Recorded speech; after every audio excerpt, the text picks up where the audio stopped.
Hey guys, welcome to another video in this instructional mini-series. For this video, we'll be covering the art of peaking and holding angles. Hopefully you guys have had a bit of time to find a sensitivity that works for you, and have gotten to practice your crosshair placement, since you're going to need a solid understanding of them in order to do well. We'll start with peaking angles then, since there's a bit more content to cover. The most important concept behind good peaking is that we never want to expose ourselves to more than one person at a time. There are a couple different ways we can peak an angle, and it all depends on the information we've gotten during the round. To start off, let's assume that we're walking mid on Inferno and we want to clear arch side and porch side. Let's also assume that we're the last alive, but we haven't been spotted, so keeping our position unknown is still very beneficial to us. As I go to clear arch side first, I want to keep good crosshair placement while standing as far away from the corner I'm rotating around. By standing far away, we take advantage of lines of sight and remain hidden to an enemy that might be hiding under porch.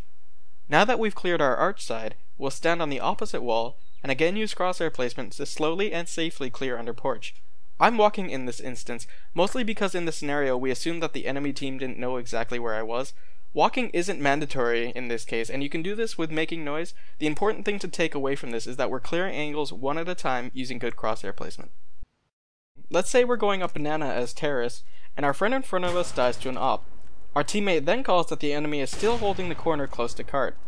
Since we know its position, and we're not peeking with our backs turned to anyone, we're going to fast peek him. To start this time, we're going to get as close to the enemy as possible and place our crosshair through the wall close to where we think he is, which should be accurate since our teammate called his position. We're going to have to plan our next few actions here, as this won't be a fluid motion. An important thing to keep in mind is that we want our movement to be at a 90-degree angle from what he's watching. This will happen naturally if our crosshair is in a good spot and the only movement keys we use are either A or D. If we do that properly, all of our movement will directly translate to more compensation needed on his end. The goal for this fast peek is to reach our destination fast and get our shots off fast. Everything needs to happen fast. So the order of operations are strafe out, stop, aim, and shoot. Don't forget to stop, because if we're moving and shooting, we won't be accurate, and all this planning will be for nothing. This method of peeking is also known as pre-aiming, and is extremely useful when we want to be aggressive and catch a player out. Pre-firing is another form of pre-aiming, but it requires our crosshair to be placed extremely accurately. The theory behind pre-firing is the same as pre-aiming, but rather than registering a target in our minds before we shoot, we will have already made the mental decision to shoot before our mind can register our target.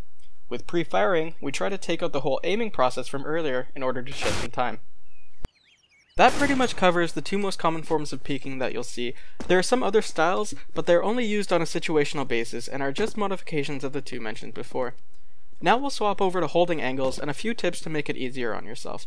In terms of crosshair placement when holding an angle, instead of wanting to hug a corner, we'll put our crosshair off the corner but still at head height. This is to account for reaction time. Since crosshair placement is all about setting ourselves up for success, we don't want to have to make more reactive movements than necessary. Generally, defensive play can be broken up into two different styles, either passive or aggressive. I'll use B-side on Inferno for this demonstration, since that's the position I play more often and have really come to enjoy. Starting with passive, players holding a passive angle will generally wait for enemies to cross their line of sight and then fall back to another position. Or they could take a few shots and then fall back. The important thing to note is that a passive player won't commit to a fight where they could die instead of falling back. A player holding an aggressive angle will play high risk for high reward, where generally the fight either ends with a player dead or an enemy dead. Falling back is an option when playing an aggressive angle, but against skilled players, even if you get a first kill, most of the time you'll be traded out. There's no set way to play a site, and mixing your playstyle out means the terrorists are always on the toes, and you can keep them from getting too comfortable in their default setup.